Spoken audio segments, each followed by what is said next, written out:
Today I wanted to share with you my pressing station and my design wall. The design wall just got finished last week, and when we finished the design wall, we actually made some adjustments to the pressing station that I wanted to show with you, or to share with you.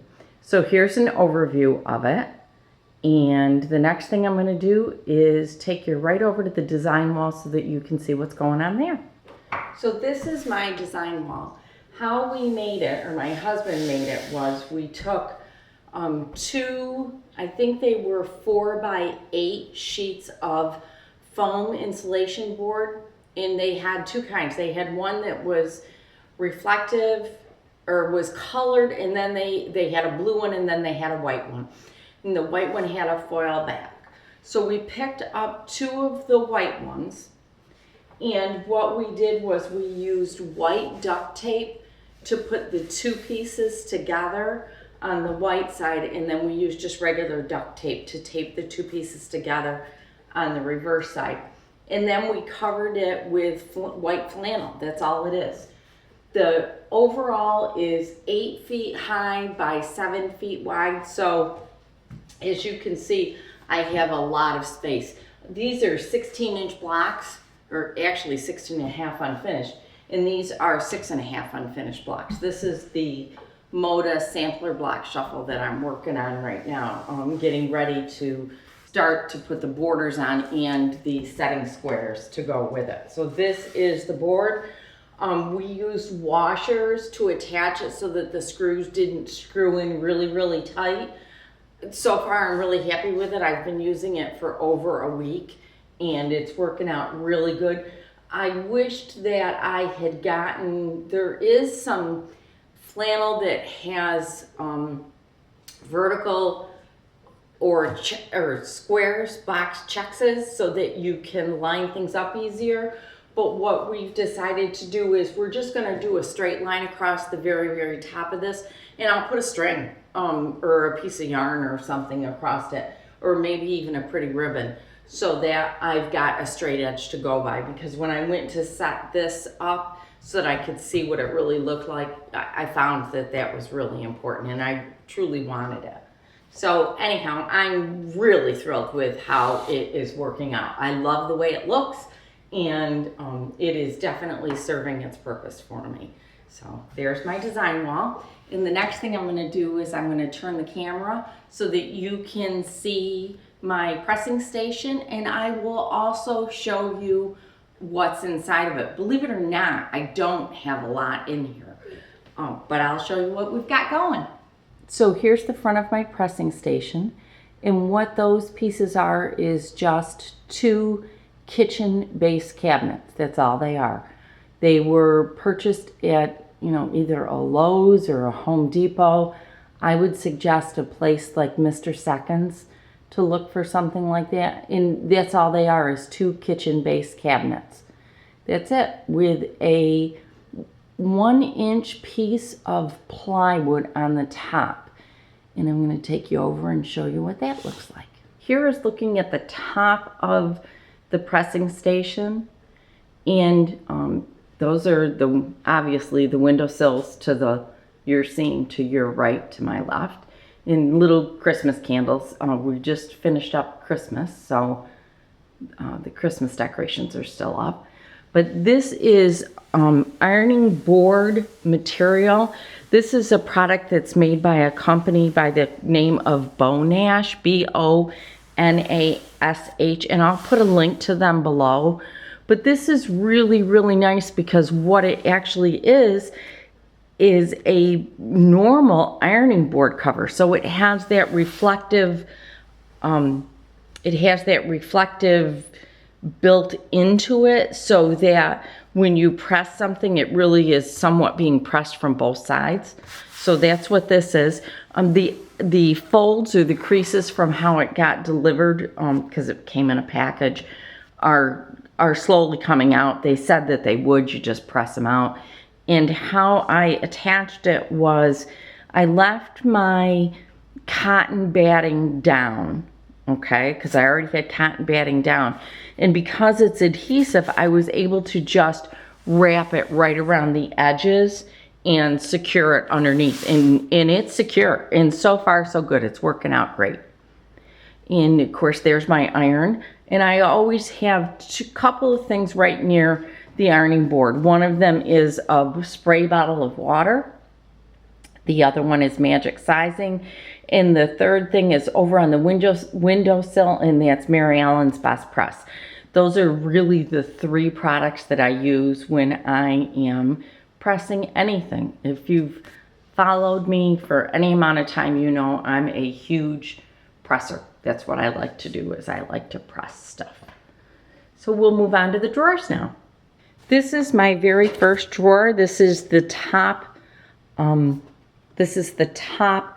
left-hand drawer, and in here right now I've got my smallest pressing stick. This is a strip stick. You can find these on my website. They are wonderful. I use all three sizes, and I do have 3 sizes of it. So there's that. I have a little pressing board. This was given to me at a trade show. Someone gave that to me. I have little 1-inch hexes. This is my next project. I really want to learn how to use these for English paper piecing. I've done English paper piecing before, but I've always used the papers, and I wanted to try this. I have a couple of little, these are the feet that are actually under this unit right now so that I can move it. If you've been watching me, you know all of my pieces of furniture in here are movable, except for my desk in the closet, obviously. But I can move all my pieces all around the studio. So if I need a change of pace, I can definitely get one. So that's what those are. And then, of course, every quilter needs a lint roller. Lord knows we are always got pieces of thread all over. In fact, I just found one in the drawer. So that's the top left drawer. Now, the second left drawer, this has got more pressing things. On this side, I've tended to go more towards quilting. And on the right side, I have more of the items that I use when I make apparel things. And that's because I do both. So these are applique pressing sheets, and then just another pressing cloth, and the instructions that come with the pressing sheet. Now this pressing sheet, it's a Bare Thread is the name of the company, I think. Let me double check. Yes, it is. The pressing sheet, the applique pressing sheet, is made by a company by the name of Bare Thread Designs. And I'll put a link to them below too. The next drawer down, I told you I didn't have a lot of stuff in here. This is my case to my tripod, and then my extra Scotch lint rollers. And then this bottom drawer just has miscellaneous supplies that I need in the studio. Double-sided tape, the leftover pieces from my Alpha when we put the units together. This is really neat. This is double-sided Velcro that is beyond sticky. I got this at the at Lowe's, and I use it, and I'll show it to you when we get to that piece of equipment.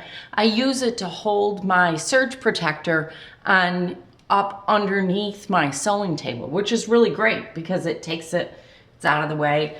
Some extra felt strips, sliders, came out of the box. That's the bigger size. And then some little ones. Moist wipes. I use baby wipes actually to clean the long arm. They work great. Safety outlet covers for my floor plugs, and then hanging light clips. I've used these for cords and all different things. So that's what's in that drawer. Like I said, I don't really have a lot in there, but that's what I have in there. And then if you come over to the right side, right now on the right side, this is the top right-hand drawer. This has my iron, This has my iron cleaning cloth, and you can see it gets used, and it's quite dirty, and it's okay because I just every once in a while, take it in and wash it. I have two kinds of iron cleaner that I use. The first one is this stick, and you just take the cover off and rub it on the iron and then wipe it off with a clean towel. And the other one is the Dritz Iron Off Hot Iron Cleaner. This one, again, what I do with this one is I put it on the cloth and then I rub it on the iron when the iron's hot, and that cleans that off. So I wanted to show that to you. And then I ended up buying a new iron because, lo and behold, when I moved into the studio, I no longer had an iron in the house. So this is the new iron manual, so that I've got that. And then this is just another type of a cleaning cloth for the iron, and an extra multi-plug outlet on this side. So that's, and of course the water dispenser for the iron.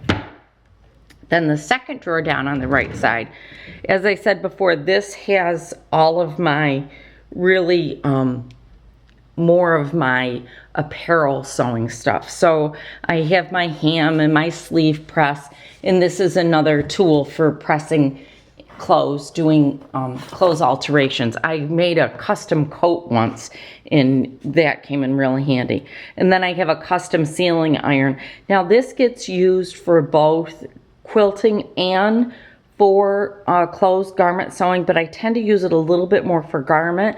The top of this iron is so nice because the whole thing gets really, really hot, number one. And number two, it's so pointed that when you're doing garments, it works out great to press in specific areas. So that's what's in this drawer.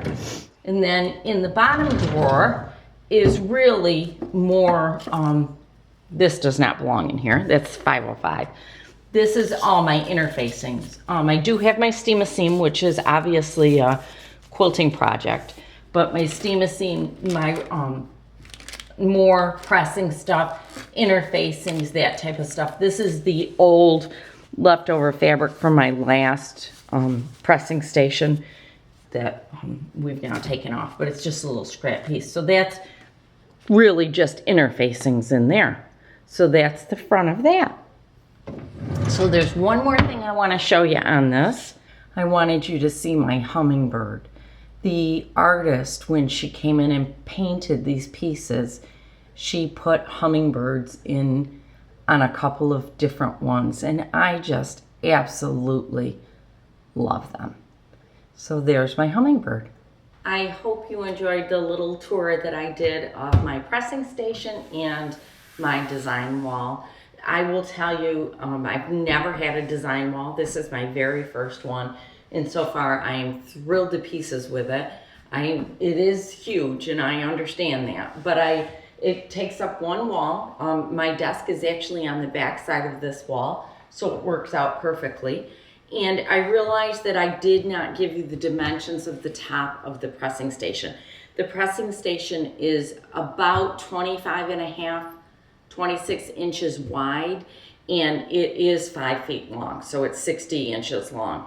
And it's a great size for me. This 60 inches makes it really easy because I can easily press extra wide backing material, which I do end up doing a lot. So I wanted to share these with you. Thank you so much for all of your support and all of your lovely comments. Up next is probably going to be my actual sewing table, which is just beyond perfect. It's beyond what I ever could have imagined it to be. I designed it, and the contractor that did the finish work put it together for me. It's really simple. Anybody can do it. It is really, really simple. So that will probably be up next. So thanks so much for joining me, and I hope you're having a fabulous day. Bye.